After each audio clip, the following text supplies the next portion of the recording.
friends, Jeff Rains coming to you again with Foundation of Civilization. And I wanted to do something today. I wanted to review something today and talk about human capital and how important it is. One of the keys to human capital is education. And I wanted to do a comparison between South Korea and Pakistan. I know I'm going to way oversimplify this analysis, but I want to make a point. In the 1960s, both were on par as far as development goes, as far as GDP goes, and almost as far as education goes.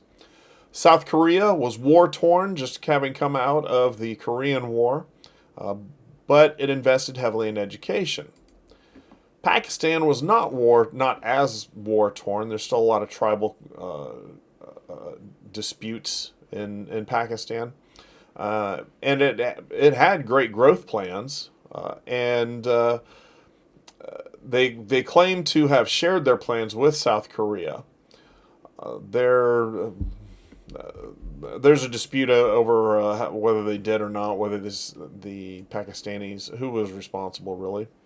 But no matter where the plans originated, the plans that South Korea implemented worked. Unfortunately, the plans for Pakistan have not worked. And there are a number of factors that come into play, only one of which is education. Today, South Korea's education, they spend 4.7% of their GDP on education, and that earns them 17 years of education on average, which I guess in the United States we get, I don't know what the average is, but 12 years of education would be finishing high school.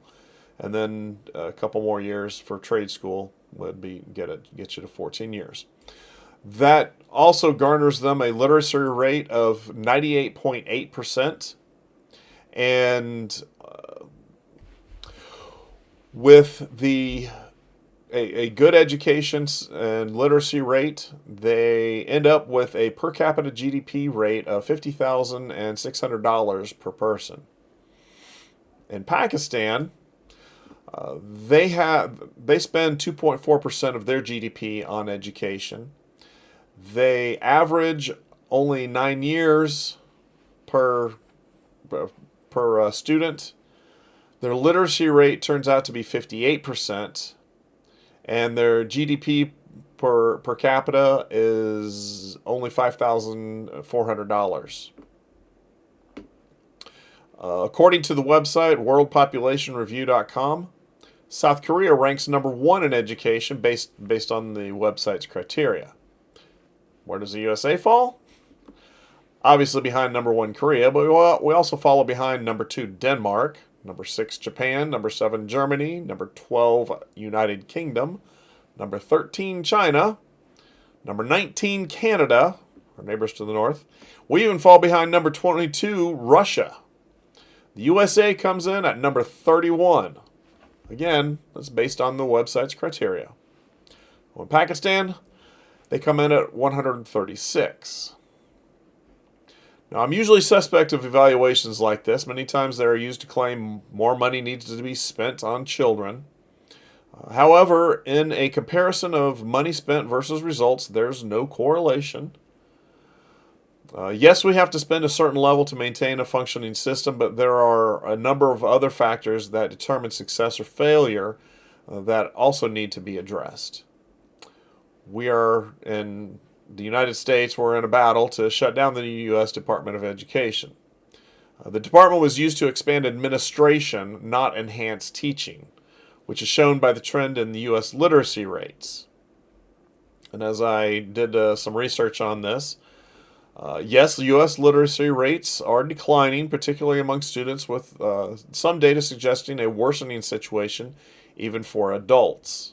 Studies from the National Assessment of Education Progress and other sources indicate that a significant portion of students, particularly in marginalized communities, are not reading at proficient levels. Additionally, adult literacy scores have been declining, with large percentages of adults lacking basic literacy skills compared to previous assessments.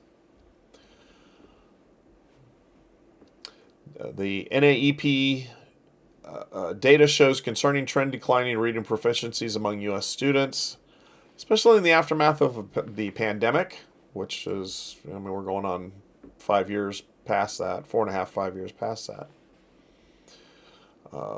Significant portions of 4th and 8th grade readers are not proficient in reading. The trend in math is the same as literacy and reading and communication. Similar to the declining in reading proficiency, the data from various assessments, including NAEP, indicate that math proficiency has been declining across different grade levels. The pandemic did not do anything to help. There are another of other factors that are involved. And this will end up causing us a problem, leading to a decline in future education readiness and employment opportunities, especially in STEM fields. Now, some of the school districts with the highest expense per student have hardly any students reading at grade level. I know Baltimore is just struggling and doing awful.